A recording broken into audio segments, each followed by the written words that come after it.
Permintaan teradu untuk jalan berdua dengan pengadu tidak patut dilakukan, mengingat status teradu yang sudah berkeluarga. Selain itu, isi chat teradu yang menuliskan CD yang diakui dalam sidang pemeriksaan adalah celana dalam, menurut DKPP tidak patut dibicarakan, mengingat status teradu sebagai atasan dari pengadu dan teradu sudah berkeluarga.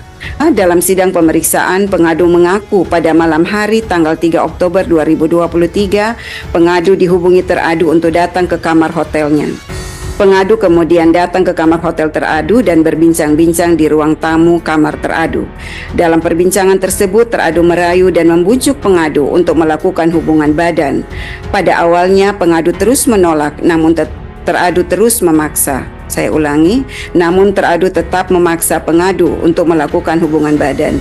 Pada akhirnya hubungan badan itu terjadi. Permisi, mohon maaf yang mulia, apakah harus sedetail itu dibacakan? Memutuskan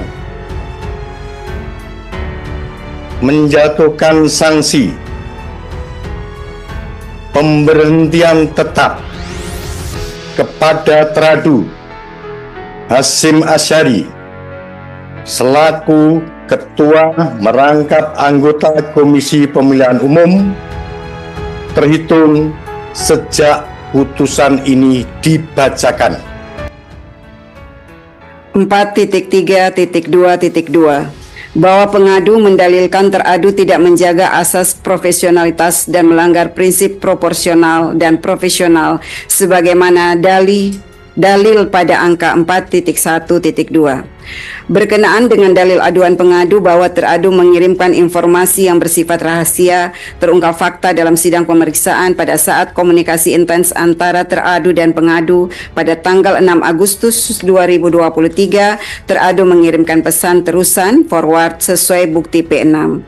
DKPP menilai tindakan teradu mengirimkan informasi maupun materi tentang pelaksanaan BIMTEK yang pembahasannya masih bersifat internal antara ketua dan anggota KPU tidak sepantasnya disampaikan kepada pengadu yang berstatus sebagai anggota PPLN, apalagi disertai adanya pesan WhatsApp keep secret for your eyes only, for your eyes only dan not for share, menunjukkan bahwa informasi maupun materi yang dibagikan oleh teradu kepada pengadu bersifat penting dan rahasia.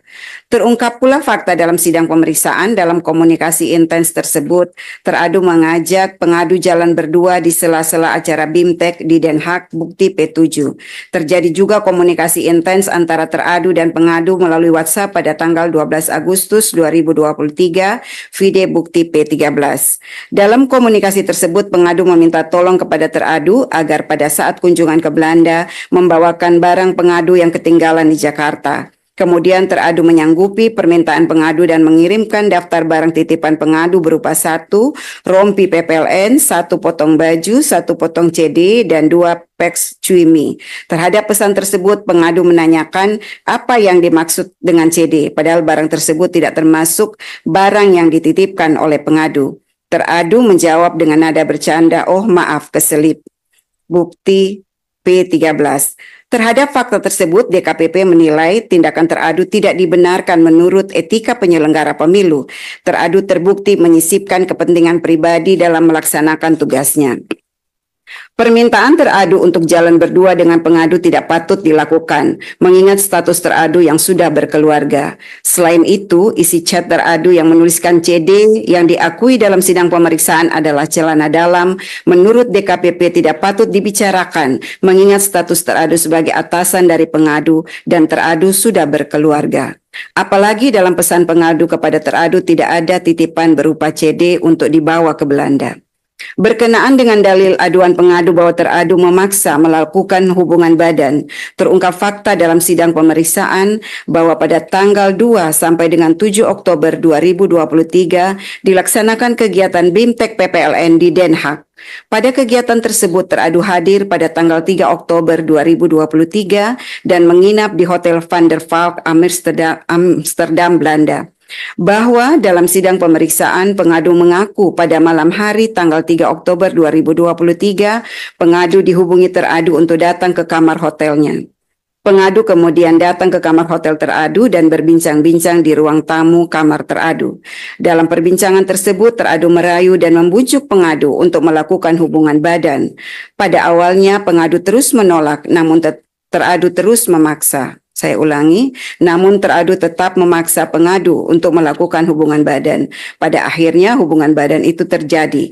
Dalam sidang pemeriksaan, pengadu menyatakan setelah kejadian tersebut, seminggu kemudian pengadu mengalami gangguan kesehatan fisik. Pada tanggal 18 Oktober 2023, pengadu melakukan pemeriksaan ke dokter umum atas gejala yang dialami sebelumnya. Permisi, mohon maaf yang mulia, apakah harus sedetail itu dibacakan?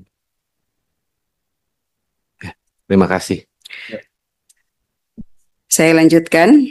Hasil konsultasi dengan dokter menganjurkan agar dilakukan pemeriksaan lanjutan bersama antara pengadu dan teradu. Pada tanggal 31 Oktober 2023, pengadu menghubungi teradu melalui pesan WhatsApp agar teradu juga melakukan pemeriksaan kesehatan sebagaimana dianjurkan oleh dokter. Kemudian teradu menjawab, "Iya, siap sayang." Selanjutnya, teradu mengirimkan hasil pemeriksaan kesehatan teradu yang dilakukan di Indonesia disertai dengan caption, "Semoga kita sehat selalu." Video bukti P15C. Dalam sidang pemeriksaan, teradu mengakui bahwa kata kita yang dimaksud dalam chat WhatsApp tersebut adalah teradu dan pengadu. Berdasarkan uraian fakta-fakta tersebut, DKPP menilai telah terjadi hubungan badan antara teradu dengan pengadu pada tanggal 3 Oktober 2023 sesuai dengan bukti P15A, P15B, P15C, P16, P20, dan P21. Berkenaan dalil aduan pengadu bahwa teradu menyusun dan menandatangani surat pernyataan tertanggal 2 Januari 2024, terungkap fakta dalam sidang pemeriksaan bahwa teradu mengakui membuat dan menandatangani surat pernyataan aku pada tanggal 2 dan 5 Januari 2024. Bahwa surat pernyataan tersebut dilatar belakangi oleh kedatangan pengadu ke Indonesia dengan maksud menagih kepastian janji teradu untuk menikahi pengadu pasca kejadian pada tanggal 3 Oktober 2023. Bahwa pengadu datang ke Jakarta pada tanggal 9 Desember 2023 difasilitasi oleh teradu berupa tiket pesawat dan menyiapkan 1 unit apartemen dengan nomor 705 di Oakwood Suite Kuningan atas nama Wildan Sukoya untuk dipergunakan pengadu sejak tanggal 8 Desember 2023 sampai dengan 7 Januari 2024 sesuai bukti pihak terkait Ahmad Wildan Sukoya, video bukti PT2.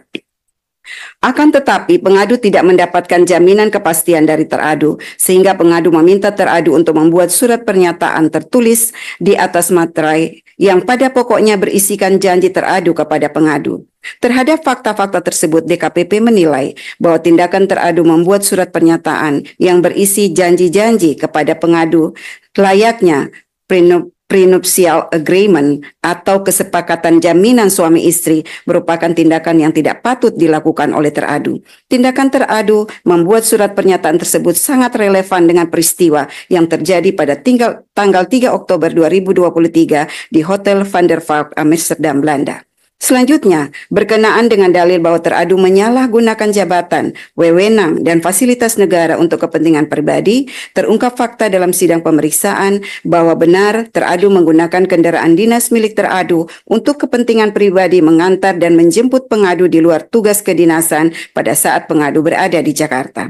Bahwa teradu juga terbukti memfasilitasi tiket pesawat pengadu pulang pergi Jakarta Singapura dengan total biaya sebesar 8.697.500 rupiah. Sebagaimana keterangan pihak terkait Retno Kusumastuti, video bukti PT1 dan PT2. Selain itu, teradu juga memfasilitasi penginapan di apartemen Oakwood Suite Kuningan dengan total biaya sebesar Rp47.716.900 sebagaimana keterangan pihak terkait Ahmad Wildan Sukoya, video bukti PT1, PT2, dan PT3. Bahwa berdasarkan keterangan pengadu dalam sidang pemeriksaan, teradu juga memfasilitasi tiket pesawat pengadu pulang pergi Jakarta Belanda sebanyak 3 kali dengan total biaya 100 juta rupiah. Hal ini diakui oleh teradu dan menjelaskan bahwa yang membayarkan biaya tiket untuk pengadu adalah temannya. Teradu juga membelikan pengadu layar monitor Asus Zen Screen, dan seterusnya dianggap dibacakan seharga Rp5.419.000. Vide bukti P11. Berdasarkan uraian fakta tersebut di atas, DKPP menilai sepanjang dalil terkait penggunaan mobil dinas, teradu terbukti menyalahgunakan jabatan, wewenang, dan fasilitas negara untuk kepentingan pribadi.